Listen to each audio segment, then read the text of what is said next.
Hola Colibríes, cette semaine nous sommes à Séville et on vous emmène visiter l'Alcazar et derrière moi la cathédrale. Allez en route.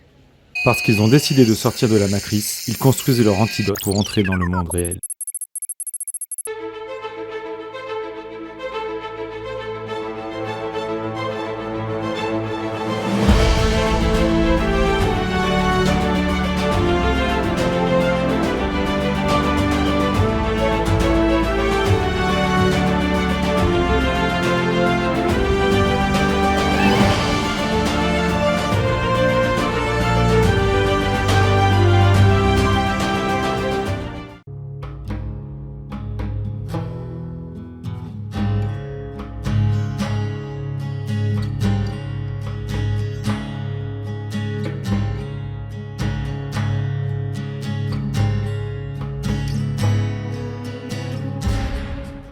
L'Alcazar de Séville, avec ses plus de 1000 années d'histoire, est l'un des édifices les plus complexes et les plus riches du monde.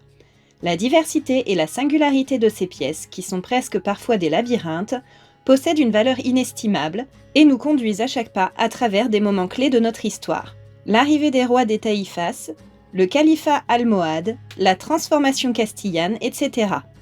Dans ces espaces résonnent encore les pas des personnages aussi particuliers qu'Al-Moutamid, Ferdinand III le Saint, Pierre Ier le Justicier, Isabelle de Castille ou l'empereur Charles. L'histoire de l'Alcazar islamique est celle de la propre ville. Une histoire dynamique et grandissante, tant en termes de dimension que d'influence politique et de richesse architecturale. Encore actuellement, une grande partie de ses murailles et de ses palais est conservée, bien que masquée ou retouchée par les différents pouvoirs installés dans leurs dépendances depuis la conquête espagnole. Les murailles entourant le Patio de Banderas, sa façade originale ainsi que le Palacio del Yeso et une grande partie du Patio del Crucero appartiennent à la période islamique. À partir du XIIIe siècle, les Castillans se sont adaptés à la vie de palais de l'Alcazar en transformant le sens et l'usage de ces différents espaces. Au début, ils ont choisi de superposer un édifice emblématique par sa qualité et son symbolisme, et ce qui avait été le principal palais almohade. Le Palacio Gotico a mis en scène la transition drastique d'un nouvel ordre chrétien, mais dans le reste des édifices de la Casbah islamique, chaque immeuble a continué d'être habité en ne modifiant qu'à peine sa physionomie au cours du siècle postérieur à la conquête.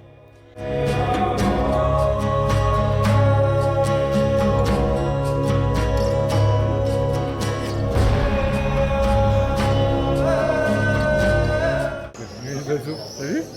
Ils ont pris un tourbillon. Ouais.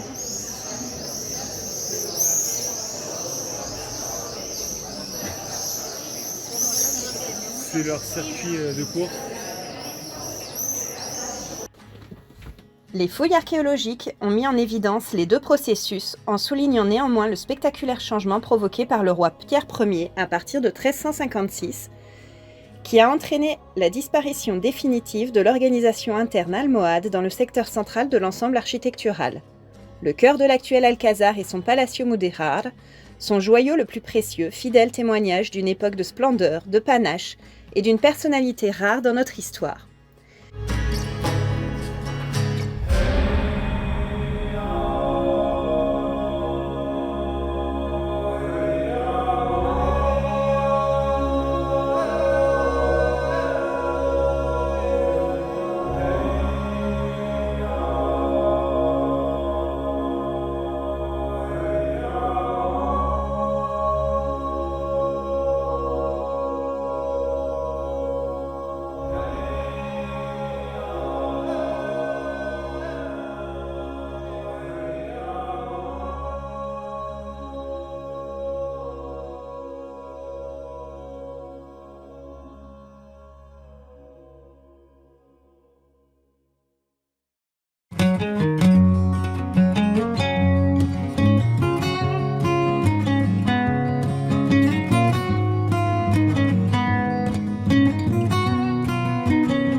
Mais l'Alcazar ne s'envisage pas sans ses jardins dont la diversité et l'harmonie témoignent de la splendeur de Séville à partir de la Renaissance.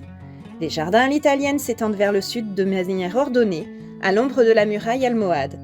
Et sur les flancs est et ouest se développent respectivement les jardins de style français et le jardin anglais, démonstration des styles dominants au début du XXe siècle.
La Giralda, c'est le clocher de la cathédrale de Séville, et il témoigne de la synergie entre deux cultures du passé.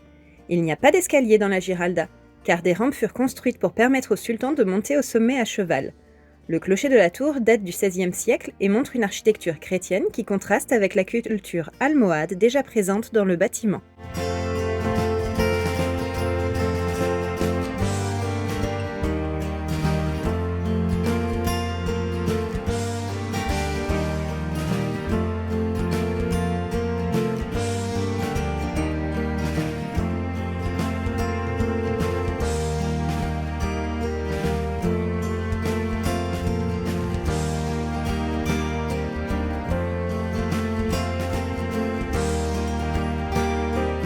Classée comme la troisième plus grande église chrétienne d'Europe, la cathédrale a été construite sur le site de l'ancienne grande mosquée et conserve toujours aujourd'hui son style almohade dans la cour des orangers et le minaret.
vas chercher à manger l'autre. Oh, la canne. Elle est belle la canne. Waouh. La canne au soleil là-bas, qu'est-ce qu'il y a?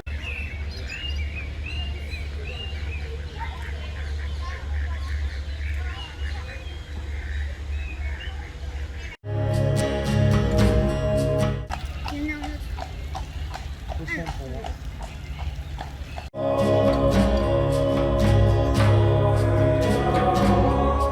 La place d'Espagne. Œuvre de l'architecte sévillan Aníbal González en 1929 pour l'exposition ibéro-américaine. C'est l'un des lieux les plus visités de la capitale andalouse. Les provinces espagnoles sont représentées le long de la place sous forme de bancs carrelés. Les 4 ponts qui la traversent représentent les anciens royaumes d'Espagne, entourés de 2 tours représentatives.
L'église du Divin Sauveur. Construite sur les vestiges de la grande mosquée d'Ibn Adabas, l'église du Divin Sauveur est un bâtiment imposant de style baroque qui constitue le plus grand sanctuaire de Séville derrière la cathédrale.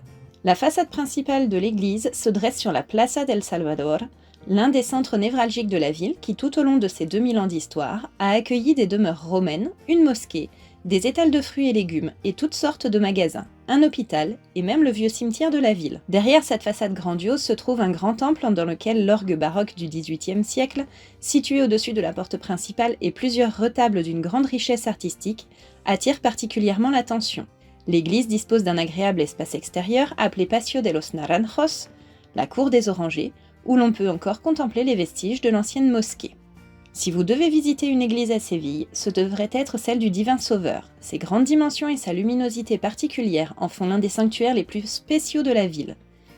Et petit plus, l'entrée de l'église est incluse avec celle de la cathédrale et de la Giralda.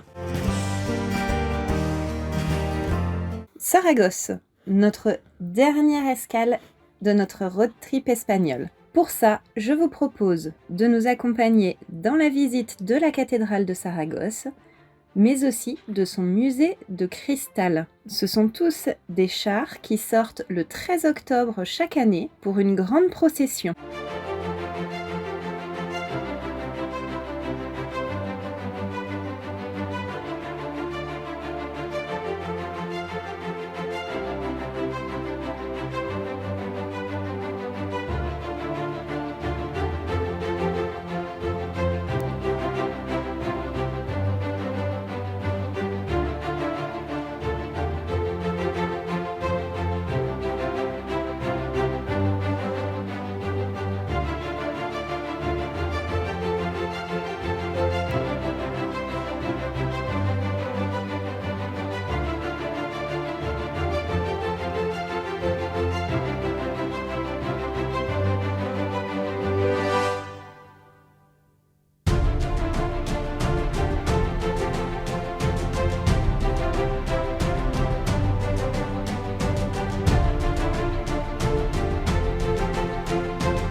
Voilà, j'espère que cette petite vidéo vous a plu. N'hésitez pas, comme d'habitude, à liker, commenter, partager et vous abonner si c'est pas fait. Et n'oubliez pas les petits pouces bleus. À très vite!